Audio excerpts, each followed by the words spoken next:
Soon after Zane had taken a seat, the duel between Atticus and Gustav came to an end. Although Atticus had won, he didn't appear to be very excited about it.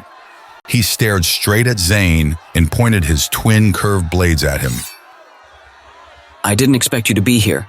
I lost to you last time, but today I'm going to wipe the floor with you. The last time Zane entered the competition, Atticus had been keen to defeat him, but Zane had been far too strong for him. With just one move, he had destroyed Atticus, severing one of his fingers.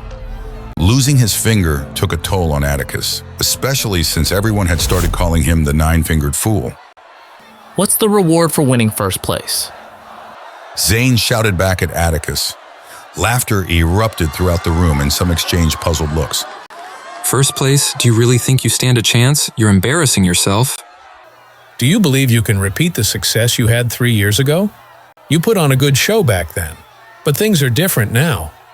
Oh, yeah, many of us have already reached the 7th stage of body tempering, but you're only at the 5th stage. You've got no chance.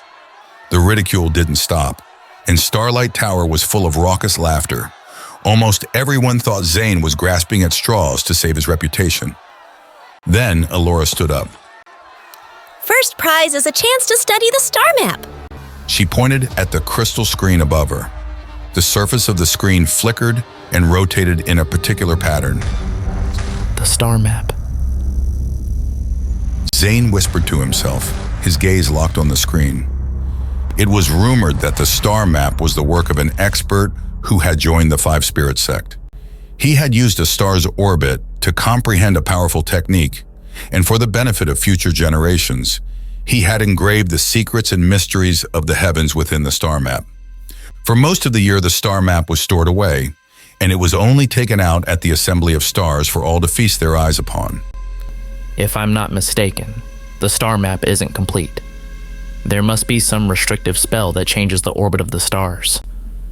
He then turned to look at Atticus, and an odd smile tugged at the corners of his mouth. Very well, you're a worthy opponent, so let's do this. Holding his wooden sword, he walked slowly to the arena as everyone stared at him in disbelief. Atticus roared in anger as he glared at Zane's sword. What is this? A wooden sword? Who do you think you're about to fight? Is that how little you think of me?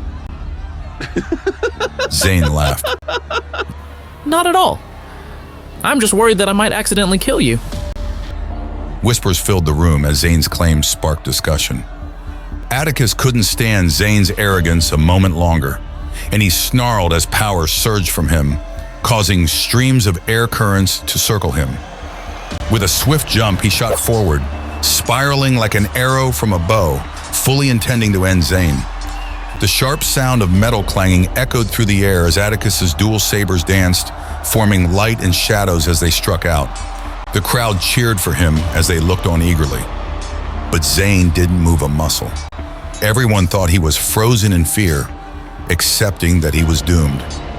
A faint silver light flashed in the depths of Zane's eyes as he watched Atticus approach. Atticus wielded his dual blades, and with his infinite strength, he appeared unstoppable. But after practicing the art of sword drawing and the separation of vital energy, Zane possessed a unique understanding of the sword technique. As a result, he didn't see Atticus as a true threat.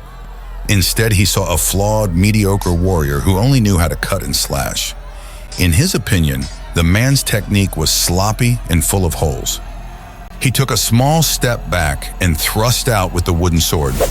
No vital energy or surging power accompanied it, yet it somehow withstood Atticus's strike, stopping the man in his tracks. Atticus's eyes widened in shock as he realized his dual blades and Zane's wooden sword were locked in a stalemate. How is he doing that? Atticus should easily break that wooden sword with very little effort. Is Atticus toying with him? I don't think so. I think it's Zane that's playing with Atticus. Just about everyone had an opinion, and Atticus was mortified when he heard the discussions. How dare you humiliate me by performing a lesser technique? Use whatever moves you have, because I don't need your pity. He jumped, and the air current around him grew stronger, while his twin blades emitted a faint light. Suddenly he seemed to blur, and then he disappeared from the arena. All that was left were the shadows of blades closing in on Zane from every direction. Just as everyone thought that Zane's life was about to end, an indescribable fury burned within Zane's heart, and he tightened his grip on the wooden sword. Fine. Have it your way. He closed his eyes and shut out all sound, ignoring the shadow blades closing in on him. His attention was wholly on the sword in his hand as he prepared to use the art of sword drawing.